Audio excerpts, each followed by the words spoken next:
तो चुनाव यानी एनडीटीवी सालों से आपका भरोसा चुनावों की कवरेज पर एनडीटीवी पर बना हुआ है। तो इसी सिलसिले को आज हम आगे बढ़ा रहे हैं। चुनावों की तारीखों के ऐलान से पहले खास कवरेज आप देख रहे हैं एनडीटीवी इंडिया पर। देश के अलग अलग इलाकों से हमारे सहयोगी जुड़ रहे हैं और हम हर राज्य पर नजर डाल रहे हैं। और इस अगले आधे घंटे में हम नजर डालेंगे महाराष्ट्र पर। महाराष्ट्र क्यों दोनों ही पक्षों के लिए जरूरी है, अहम है, क्योंकि ये राज्य का जो नंबर आता है वो उत्तर प्रदेश के बाद सबसे बड़ी राज्य के तौर पर है, क्योंकि वो सबसे ज्यादा सीटें उत्तर प्रदेश के बाद लोकसभा में भेजता है। तो इसी से जुड़ी खास नजर अगले आधे घंटे महाराष्ट्र में क्या हलचल है, किस तरह की सुगबुगाहट है, क्या होने वाला है, किस तरह के अलायंसेस वहां बन रहे हैं। तो सबसे पहले जो बात कर लेते हैं आंकड़ों की, जिससे पूरा खेल समझ में आएगा महाराष्ट्र वो राज्य है जहां पर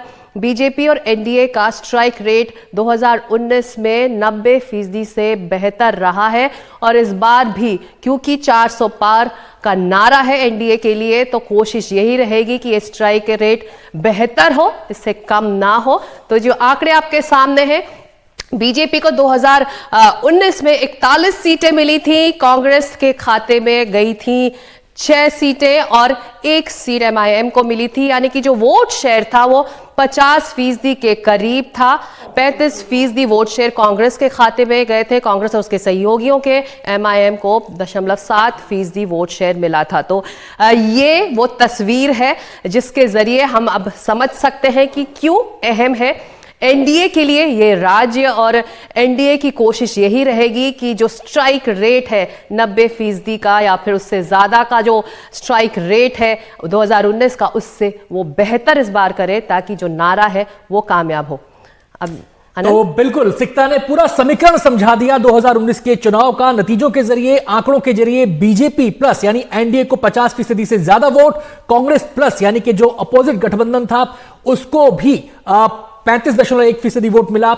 41 सीटें बीजेपी को आई, 6 सीटें कांग्रेस प्लस को आई। लेकिन यहां पर एक ट्विस्ट है इस बार चुनाव में। ट्विस्ट क्या है कि इस बार पाले बदल चुके हैं। पिछली बार जो एनडीए था उसमें शिवसेना का चेहरा उद्धव ठाकरे थे, लेकिन इस बार शिवसेना 2 है। एक शिवसेना खड़ी है कांग्रेस के साथ, एक शिवसेना जो शिंदे वाली है वो खड़ी है बीजेपी के साथ। पिछली बार एनसीपी 1 थी, लेकिन इस बार एनसीपी 2 है। एक एनसीपी शरद पवार गुट खड़ा है कांग्रेस के साथ और एक अजित पवार गुट खड़ा है बीजेपी के साथ। हम सीधे अपने संवाददाताओं का रुख करेंगे। हमारे साथ तमाम संवाददाता जुड़ चुके हैं। रौनक कुलकड़े हमारे साथ जुड़ रहे हैं मुंबई से, सुनील सिंह हमारे साथ बीजेपी ऑफिस से जुड़ रहे हैं, पूजा भारद्वाज हमारे साथ मौजूद रहेंगी तमाम पहलुओं पर बातचीत करने के लिए, पारस दावा हमारे साथ मौजूद रहेंगे, सुजाता हमारे साथ रहेंगी, प्रतीक्षा हमारे साथ मौजूद रहेंगी। सबसे पहले हम रौनक का रुख कर लेते हैं। रौनक, इस बार पाले बदल गए हैं, पार्टियां बदल गई हैं, बिग पिक्चर क्या निकलकर सामने आती है इस बार के चुनाव में?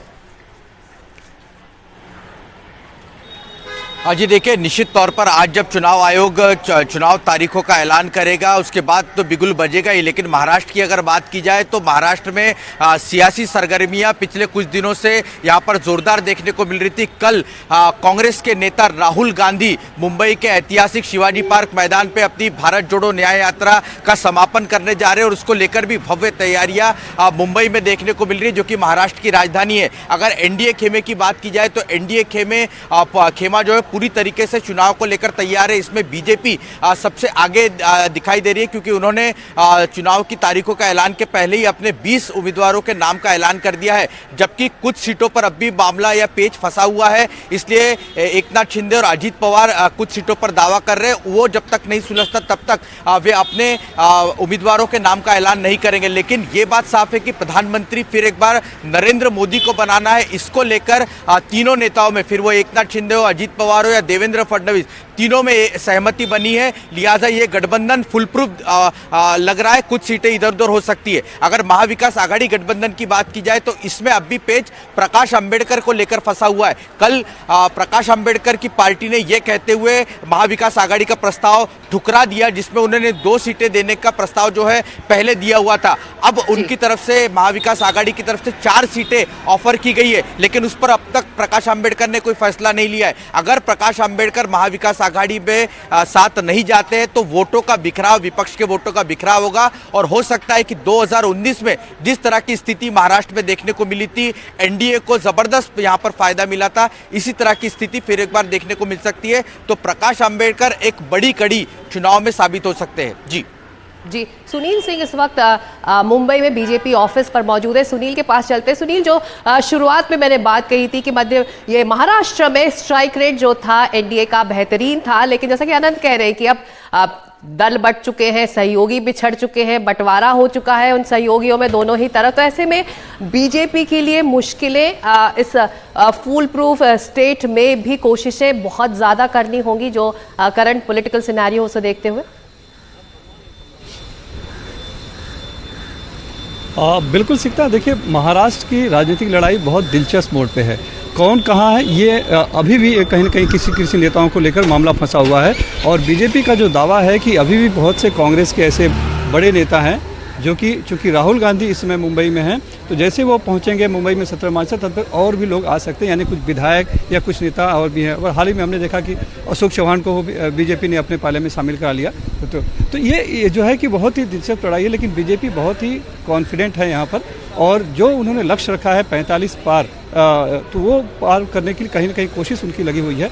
और इसीलिए जहाँ से हो सके वहाँ से लोगों को तोड़कर लाया जा रहा है। अब देखिए, उन्होंने जब स्थिति तब विकट हो गई थी जब महाविकास आघाड़ी की सरकार थी, तो बीजेपी कहीं ना कहीं एकदम से अलग थलग पड़ गई थी और जो उपचुनाव में दिखा। लेकिन उसके बाद बीजेपी ने जिस तरह से खेल खेला और सीधे शिवसेना में ही दो फाड़ कर दी और एकनाथ शिंदे के नेतृत्व में इतने बड़े लगभग 42 की संख्या में विधायक अपने साथ लेके आए, 13 सांसद साथ में अपने आ गए, मिलकर सरकार बनाई। और फिर ऐसा लगा कि अब वो थोड़ी सी संतोषजनक स्थिति में है और जो है कि वोटों का बंटवारा उतना नहीं जा रहा है एनडीए की तरफ। तब उसके बावजूद लगा कि वो काफ़ी सकारात्मक स्थिति में, उसके बावजूद उन्होंने एनसीपी को भी तोड़ दिया और एनसीपी से अजित पवार को भी लेकर आए, क्योंकि कहीं ना कहीं लग रहा था कि मराठा, खास करके शरद पवार जो यहाँ पे एक बहुत ही कद्दावर नेता है, वो तो उनका एक बड़ा जो वोट बैंक था उसमें भी कहीं ना कहीं तोड़फोड़ करनी चाहिए, तो उन्होंने उसको भी आधा कर दिया और अब अजित पवार भी उसके साथ आ गए हैं। तो जहां से भी लगता है कि कुछ लोग विरोध में जा सकते हैं या कुछ इकट्ठा हो सकता है, बीजेपी की पूरी कोशिश है कि उसको तोड़कर अपने साथ लाया जाए और अपने साथ जोड़कर अपनी जो संख्या है वो बढ़ाया जाए और विपक्ष की जो संख्या है वो कम किया जाए। तो आप कह रहे हैं कि लगातार बीजेपी लगी हुई है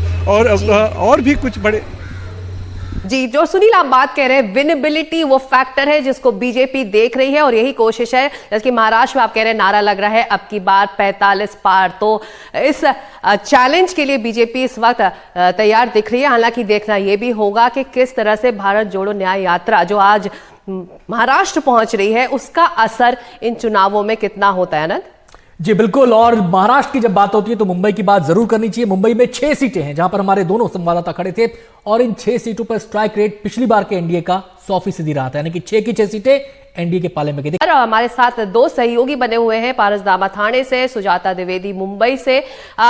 पारस, सबसे पहला सवाल तो यही आपसे कि आज चुनावों की तारीखों का ऐलान होगा और राहुल गांधी की यात्रा भी यहां पर एंटर कर रही है, तो ऐसे में बहुत ज्यादा राजनीतिक हलचल खास तौर से कांग्रेस के खेमे में होने वाली है।